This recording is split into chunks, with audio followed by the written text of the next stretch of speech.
कि राशिद जी भी कह रहे थे और संदीप सर भी जो बात कह रहे थे उसको समझना जरूरी है कि टीएमसी का वोट शेयर 48% है।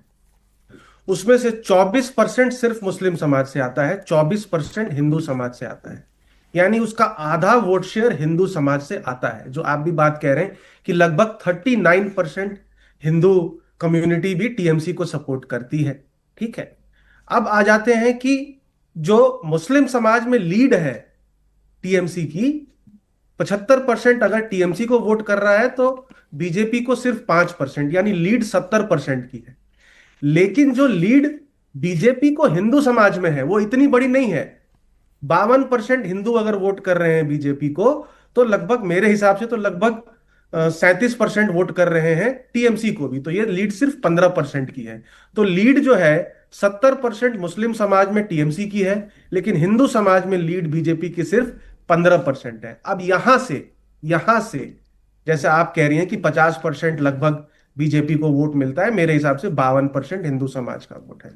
अब ये अगर 10% बढ़ जाता है, 10%, यानी जी। अगर हिंदू समाज का वोट बीजेपी को 60 से बासठ बस। परसेंट मिलता है इस बार, तो क्या होगा कि ये 10% का मतलब होता है 5% वोट शेयर, क्योंकि हिंदू समाज की आबादी 70% है। और अगर टर्नआउट का भी इम्पैक्ट हम थोड़ा ले लें, इसमें कम होता है मुस्लिम समाज से, तो लगभग 5% ऐड हो जाता है बीजेपी के वोट शेयर में, और 5% कम हो जाता है टीएमसी के वोट शेयर वोट से। शेयर में। दोनों का वोट शेयर 43% हो जाता है, और यहां पर बीजेपी 150 से ऊपर सीटें आ सकती है। यानी हिंदू समाज का कंसोलिडेशन, फर्दर कंसोलिडेशन लगभग 7 से 10% का चाहिए बीजेपी को इस चुनाव को जीतने के लिए, क्योंकि हिंदू डोमिनेंट सीट्स में भी, जो 182 सीट है हिंदू डोमिनेंट, उसमें भी टीएमसी की स्ट्राइक रेट 60% है।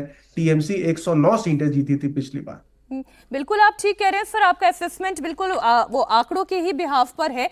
और शायद इसलिए बीजेपी भी इन आंकड़ों को समझते हुए अपने जितने फायर ब्रांड हिंदुत्ववादी चेहरे हैं उन्होंने उनको मैदान में उतारा। वो हेमंत बिस्वा शर्मा हो, वो उत्तर प्रदेश के मुख्यमंत्री योगी आदित्यनाथ हो, उनका एक बयान आपको सुना देते हैं। ममता बनर्जी बंगाली नॉन बंगाली करती हैं। योगी आदित्यनाथ कह रहे हैं कि ममता बनर्जी यानी कि हिंदुओं की एकता का खतरा है। जो बटेंगे और कटेंगे वाला नारा उत्तर प्रदेश में चला, कुछ उसी तरीके की बात पश्चिम बंगाल में भी चली। बीजेपी हिंदू एकता की हुंकार भर रही है। क्या कहा उत्तर प्रदेश के मुख्यमंत्री योगी आदित्यनाथ ने बंगाल में, वो आपको सुनाते हैं।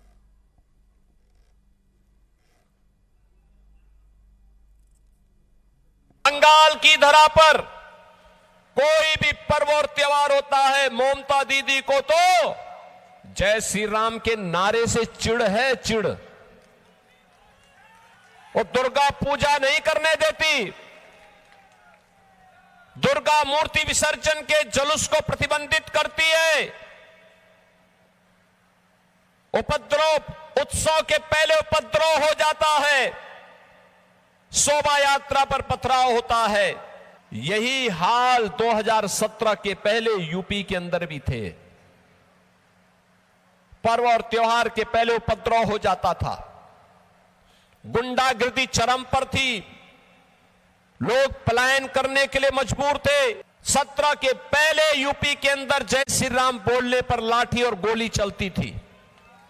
आज मैं आपसे कह सकता हूं, यूपी के अंदर उपद्रव नहीं, उत्सव है। यूपी में अब कोई पलायन नहीं है। यूपी के अंदर नो कर्फ्यू, नो दंगा, यूपी में है सब चंगा। इस बात को तय करना होगा। बंगाल की धरती पर गौ माता को कटने नहीं देंगे, और बंगाल की धरा पर हिंदुओं को बंटने नहीं देंगे।